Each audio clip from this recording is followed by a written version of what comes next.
We're on a mission to find the best sandwich that the US has to offer. The challenge is every region, every city, every town even has their own unique specialty, and everybody thinks that theirs is the best. So what we're gonna do is find the most popular sandwiches in America, make them as best we can, then pit them against each other to see which one we like the most. So we already explored the American South and the East Coast, so this episode is all about the great American Midwest, which just so happens to be where we're standing today, in Chicago. All right, let's get going on the first Sando. The Sloppy Joe. So there are a lot of different theories on where the Sloppy Joe was invented, but the most popular one is that it came out of Iowa, specifically a place called Sioux City. Some other theories is that it came out of a bar in Florida called Sloppy Joe's, which could make sense, obviously. Another one is that it actually came from Cuba, which also can make sense considering some places in America call the Sloppy Joe the Spanish hamburger, which is just wrong, in my opinion. I don't know. I think the Iowa story makes the most sense because the loose meat sandwich also comes from Iowa, and they're basically cousins, right? The loose meat sandwich being a loosely chopped ground beef mixture, kind of just like a cheeseburger but made with loose ground beef. You know, pop some tomato sauce all over that, and boom, that's a Sloppy Joe, kinda, sorta. Let's make it.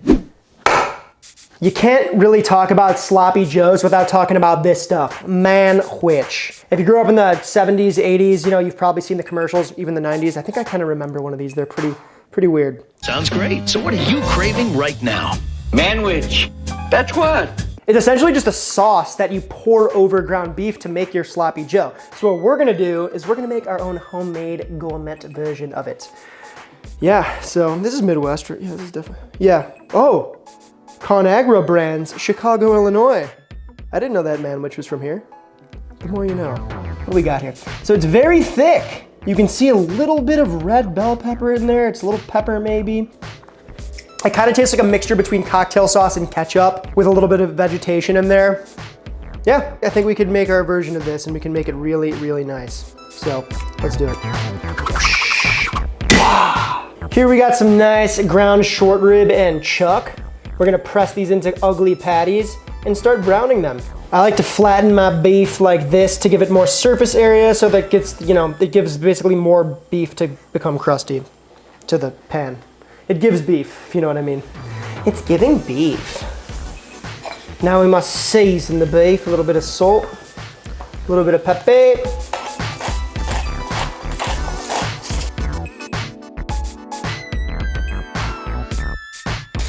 Let's see how crusty we are.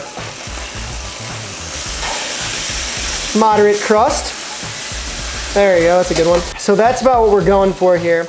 Once you get nice and crusty, don't worry if it's not all the way cooked through or whatever. Remove your beef from the pot. Let's start with the sauce. Got some butter here. Remember, we're in the Midwest. We don't use olive oil here. We like butter. Just kidding, olive oil's tight. But for now, we're using butter. All right, we got some garlic, minced garlic, some bell pepper, chopped. This is green and red. A little bit of onion, also chopped. Pinch of salt. Now we're just gonna sweat these down a little bit here in our buttery beef. And when I say sweat, I mean like kinda saute. You can put some color on these vegetables. Brown food is flavorful food, as we know. So I'm just kinda lower the heat to about a medium, and I'm gonna cook these until they're translucent. We're gonna go in with some tomato paste. We got some spices here: onion powder, garlic pepper, black pepper, paprika, brown shugs.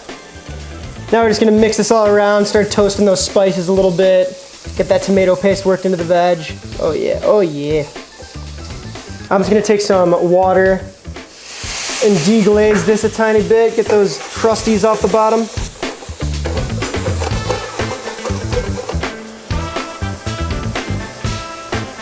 It's got a little McDerber sauce and some more tomato product, just pureed tomatoes.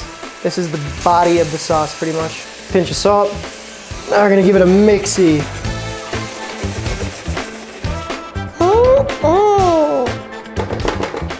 And you already know, a dash of the GP. MSG.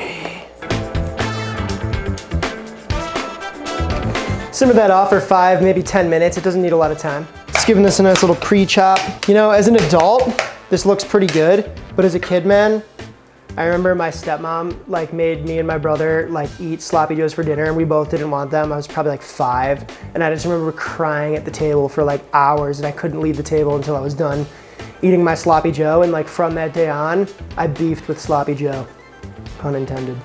But we'll see, today's a different day. I'm a new man. All right, beef in, all that ground and the juices and all. Oh yeah, oh yeah. Just kind of literally slop it around in there. That looks about right. Sloppy Joe, don't you know?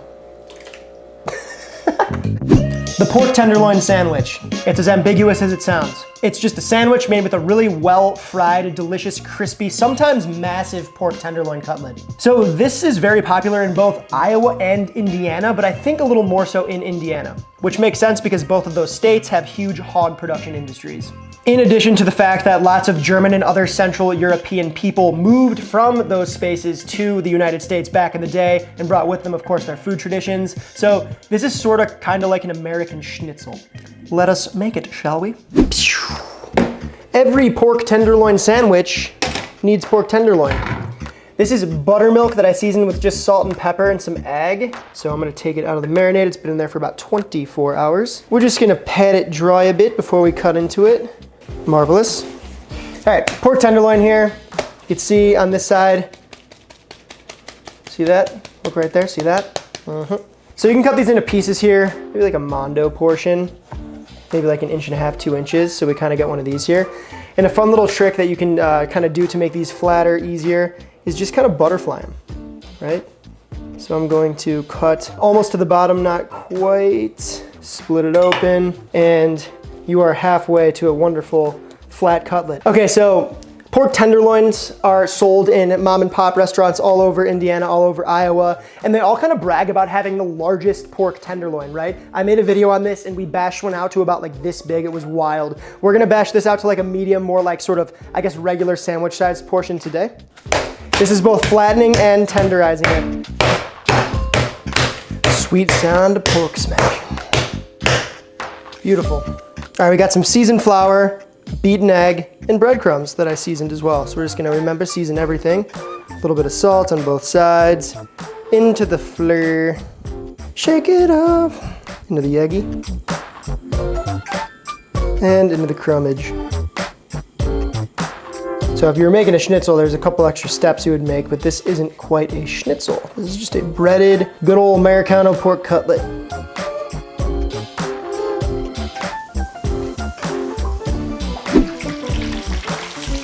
That's looking great.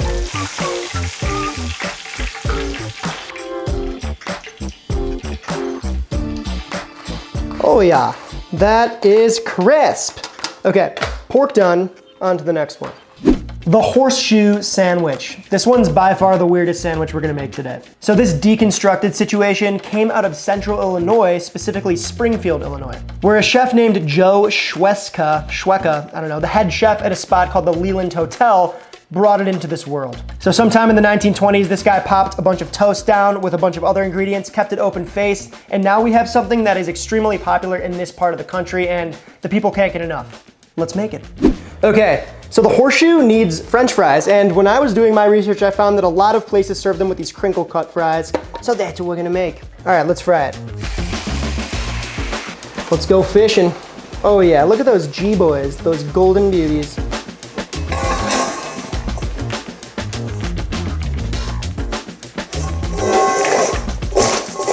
Woo! Now the meat for the Horseshoe could be anything. I think the most popular one is a burger patty, but the OG, according to my research, is just a nice big old slice of ham. So we're gonna fry this off, just give it a little bit of color. It's already cooked. And the sandwich is actually called the Horseshoe because I guess when the ham is laid on top of the sandwich, which you'll see in a little bit here, it looks like a horseshoe with a nail in it, right? Horseshoes have nails in them. Yeah, they do. Cool. Farms. Midwest farm time. Farmer. I'm a farmer. I would be down for soybeans, I think, but not beef, pork. I'd like my pork beefs too much. I could potentially be a cattleman, but I feel like that's Texas's job. Give it a flipperonis.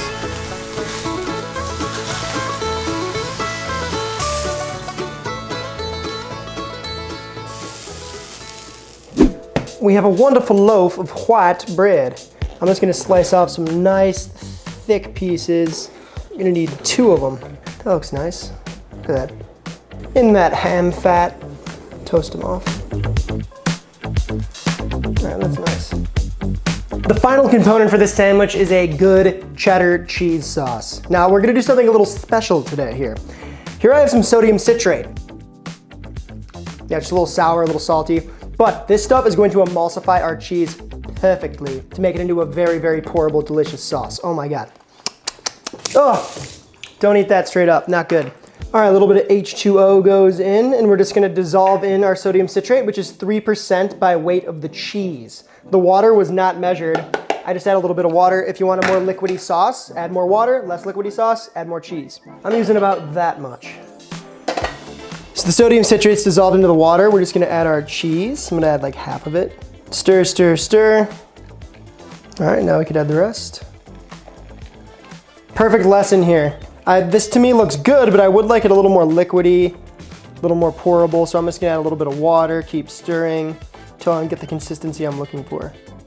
And this is an amazing trick. You can make like a movie theater style nacho cheese. You can literally put any cheese into this thing and make it a sauce, including hard cheeses that otherwise you couldn't do. So like Parmesan, Pecorino, that sort of vibe. This looks good to me. All right, we're done. Literally cut the heat. Boom.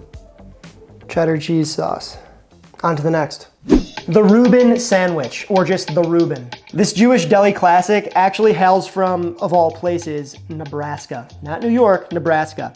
But it is contested that it was invented in New York, but the more kind of like well-received popular theory is that it actually did come from Nebraska. I'm not gonna get into it, you can Google it, but yeah, crazy. The story goes, a Lithuanian Jew named Reuben Kolofsky was at a poker night with his boys in Omaha, Nebraska, specifically at the Blackstone Hotel. The dude got hungry, he told his boy who was at the table, who so happened to own the hotel, that he wanted this specific sandwich. The owner tried it when it came to the table, fell in love with it, put it on the menu, and boom, it spread like wildfire all the way to the East Coast, in theory. This one was one of my favorites growing up, so let's get started.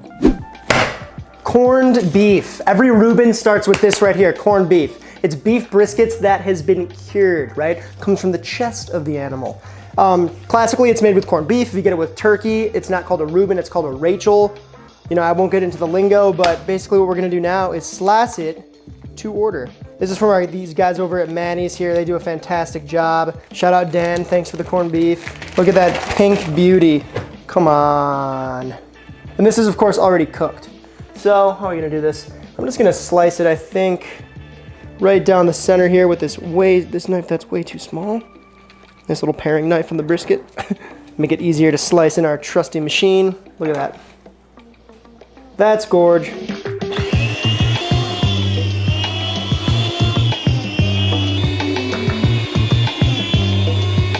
Could you use a knife to do this? Absolutely. But this thing's just more fun.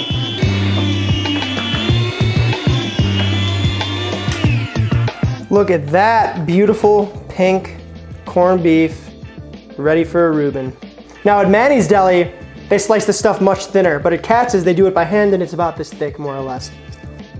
Personal preference, it's what you like. A Reuben sandwich needs a certain kind of dressing, specifically Russian dressing or Thousand Island. Same difference. 1K Island starts with mayonnaise, yellow must. Oh, it gets me every time. Oh! Young chop. The sounds are unbelievable. A little bit of paprika, a teensy bit of relish. Of course, I'm using neon green because that's what I got. Horseradish. I like horseradish. We're gonna make it spicy. Lemon juice for acidity. Black pep. And a pinch of kosher. And a mixy we go. And there she blows. Thousand Island, Russian dressing, whatever you want to call it. The Italian beef sandwich. This is one of Chicago's 3 most popular food exports, being the hot dog, deep dish, and the Italian beef sandwich, for better or worse. The roots of the Italian beef are very humble. They're actually pretty interesting. Basically, at weddings, at birthdays, at large gatherings, Italian immigrants here in Chicago would get together. They'd basically find like, you know, a very affordable, cheap cut of beef, braise it low and slow in a spiced liquid mixture of sorts, whether it be stock or water, and then slice it really thin. So they kind of like cook it and then manually tenderize it. Pop it on some bread, put some spicy Italian peppers on there, bell peppers. You got yourself one of the most legendary sandwiches in the United States. I happen to be I would say a professional at this sandwich. I've made it 30 plus times probably. I've made like 5 videos about it. So, you know, we're gonna do it again today. I'll show you how it's done. It's gonna be a great time. Stay a while. All right, here's our Italian beef. Look at that beauty. So this is a bottom round roast, or at least that's what it was labeled. It looks kind of like a top round. Nah, it's bottom round. Anyways, I braised this off yesterday. I just took my Italian spice mixture, some beef stock, cooked it for about 3 hours at 300 till it was tender, not too tender. Then you have to let this solidify in the fridge so it's easier to slice thin. If you were to try to slice this hot, no bueno, it would fall apart on you. So that's what we have here. I'm just gonna remove the truss by flinging a knife in my face. Beef strings, cool. Now with this beef stock, very important for an Italian beef sandwich. It's the jus, it's what you warm the beef in, it's what you dip the beef in. Do not get rid of it. We're just gonna warm that back up. Should be good. Cool. All right, let's slice.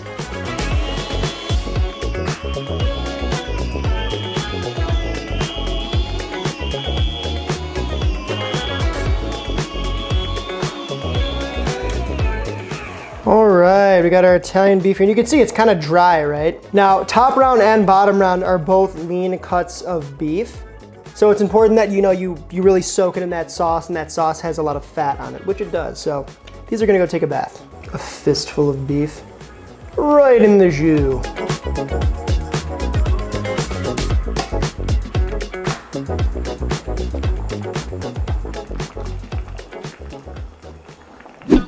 Okay, we got all of our components in order. It's TTB.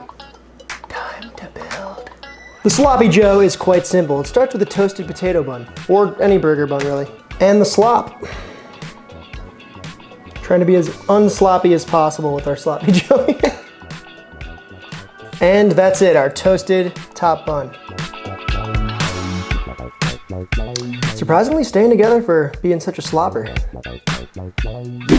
The pork tendy sandwich starts with a Kaiser roll, toasted of course. We're gonna do a little mayo and a little must. Spread that out around on that, edge to edge. Our beautiful piece of pork, nice slice of tomato, salt on that tomato, white onion, and the best lettuce Earth has to offer. Shredded lettuce, iceberg lettuce. And I personally am a pickleman, so we're just gonna pop some dill chips on there. And of course the top lid, treated with the same mayonnaise mustard situation.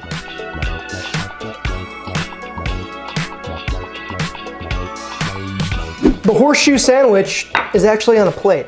We got our toasted thick boy Texas toast, not Texas toast stuff. Our beautifully bruleed ham. A figurative mountain of fries. They are very generous with the fries on this thing. And the cheese sauce, of course. All over that thing. A little bit of green stuff, because it needs it.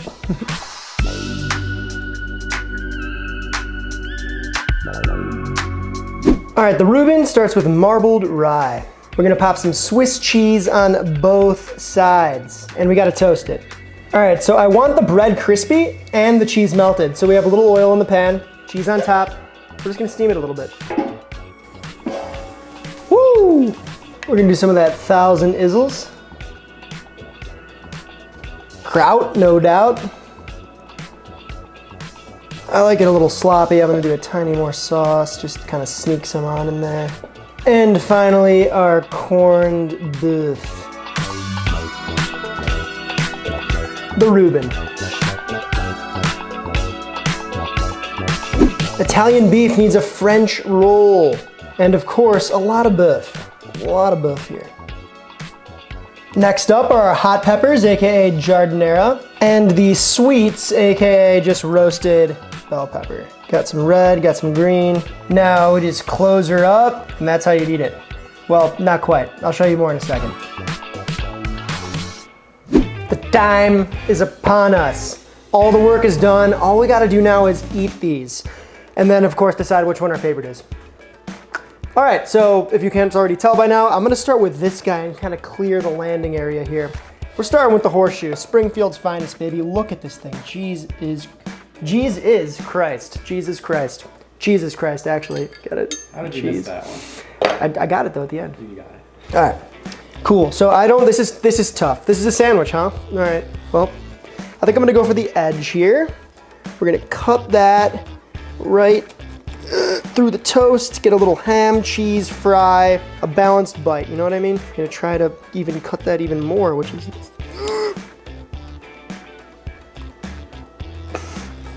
Oh, wow. That's still a massive bite. Oh, wow.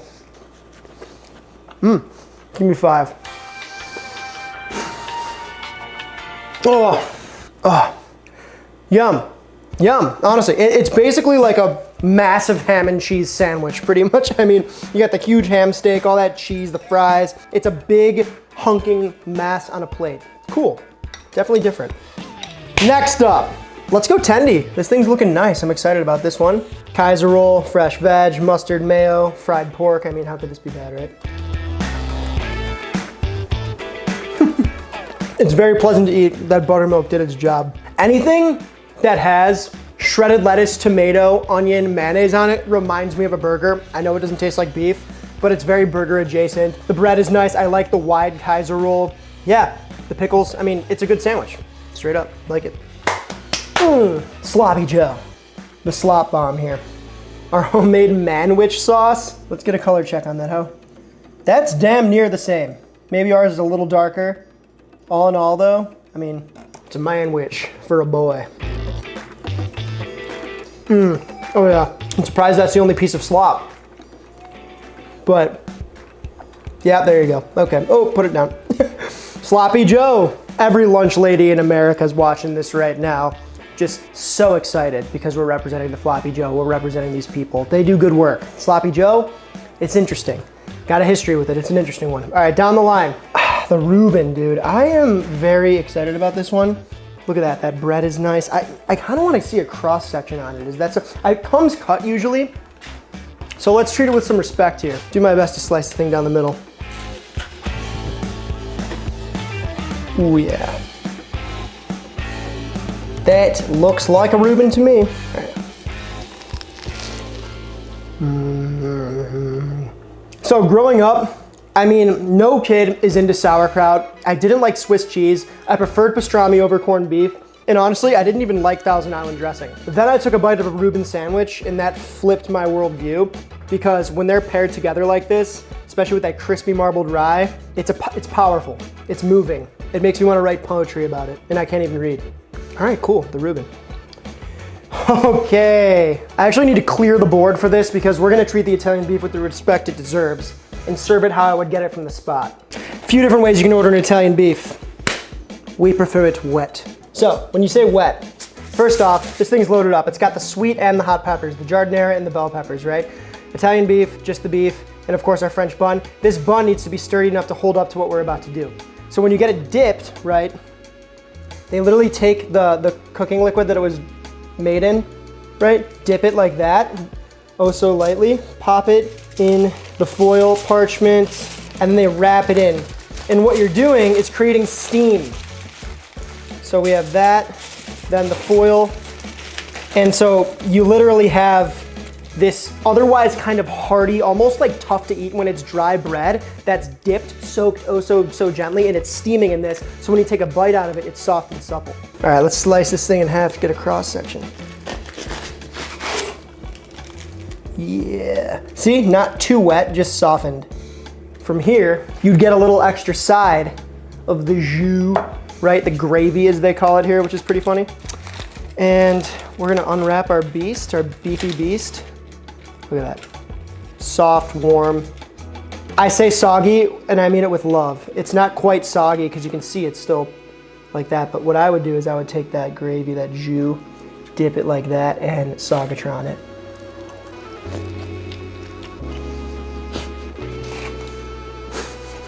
No pretty way to do that. You just gotta sign your life away. The spicy peppers, the sweet peppers, it's warm, it's kind of like ambient temperature. There's a lot going on here. You think that it's not just like this sog bomb. Look, you can see right there, I bit through the bread, it's still dry. And we dunked it, you saw it. It's so crushable. Yeah, there's a reason it's so popular. Am I sweating? So 1 bead of sweat. Am I sweating? Beef. Yeah, I get beef sweats easily. I sweat in general, but when it comes to beef, I'll tell you. Okay, the hardest part of the video for sure. Ranking our sandwiches, 1 through 5. First place, 5th place, respectively. There's a lot here. Okay, I think I know. In 5th place, last place. Doesn't mean you're the worst, just last amongst your peers. So maybe, yeah, it does mean you're the worst. I think you guys already know the answer here. The Sloppy Joe. I'm just not a Sloppy Joe guy. I don't really like ketchup that much. To me, it's very like tomatoey and it's sweet and it's hard to eat. There's no textural variation in it. The bun is nice when it's toasted. You get that crispy bun, but otherwise, like, I don't know, like give me a bowl of chili and some cornbread or something because I'm not into the Sloppy Joe. 5th place, Sloppy Joe. 4th place, it's gotta be the Horseshoe. The Horseshoe, man. Okay. I wasn't expecting to like this thing as much as I did, I'm not gonna lie. It's basically just a really good ham and cheese sandwich, which, that's amazing. Ham and cheese Hot Pockets, amazing. But I don't know, man. It's tough for me to like say that this is like a high ranking sandwich amongst all of these when they're actually sandwiches. This is just kind of an open-faced slop blob, which I'm not like anti that, but as far as, you know, ranking this, it's gotta take the 4 slot. It's too bizarre, you know? It is good though, you should try it. In 3rd place, the bronze number 3, we got the Pork Tenderloin. The Pork Tenderloin. Listen, this thing's awesome. Crispy pork on a sandwich, good Kaiser roll. There's nothing to complain about. There's also nothing really to like write home about to. No? Okay, well, you know, it's just not that special to me. It's kind of just like your classic good sandwich. I don't know. Would I be like a little more excited if this was like fried chicken? Sure, but honestly, it would be the same thing. You know, it's just kind of like a fried protein, regular toppings, regular bun. It's good. 3rd place, Pork Tenderloin. Okay, in 2nd place.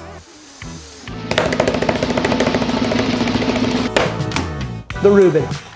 I love this sandwich, man. It is like definitely my order whenever I go to like a Jewish deli. It's delicious. It's got that tang from the sauerkraut, that salty cured meat, the melty cheese, the crispy bun. This thing has a lot going on for it. It's flavorful, it's rich, and it's got variation texturally. I love this sandwich. This is a hard decision. 2nd place, silver, the Reuben. Which means give it up for your champion, the Italian beef sandwich. All right, now hear me out here. I didn't just choose this sandwich willy-nilly because, you know, I'm a Chicago guy who loves it. When you're talking about what makes a good sandwich, I'm looking for a little bit of spice, a little bit of sweetness, that yin and yang, you know? You have one bun here is multiple different textures between the softness and a little bit more of that bite, sort of like chew to the bread. And then just like really good, like melty, delicious beef. I mean, come on, Italian spiced, come on. It's a W for me. It was not an easy W. I think the Reuben comes in a close second. I really, really love a Reuben, but I really, really, really love an Italian beef, Italian buff. You know what? Should we do a celebratory dip? Let's do a celebratory dip. Look at that. Put it in the hot tub, let it hang out, right? Take it out. Show me what you got. The drip. Look at that. I can squeeze it out like a sponge and it's still moist and delicious.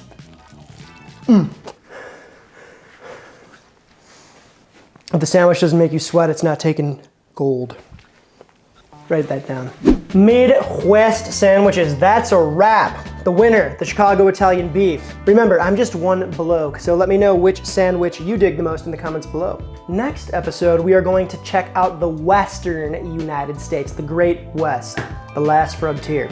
Until then, if you liked this video, give it a like ski. If you're new to the channel, sub to the channel. Join us. Best way to support us is over at the Grocery Fund. If you donate over there, it helps support the channel, literally everything we do. That's the Patreon, right? Regardless if you can help financially or not, come say what's good on the Discord. We're hanging out and having awesome conversations. If you want to talk about food, great, let's do it. You want to talk about Spyro? Remember the little purple cute little dragon guy? PlayStation? We can do that too, whatever, doesn't matter. Come into the Discord and say what up. That's pretty much all I got for you today, so until next we meet. Bye now. What do they say in the Midwest? Oh. How have we not dropped any opes today, dude? Oh.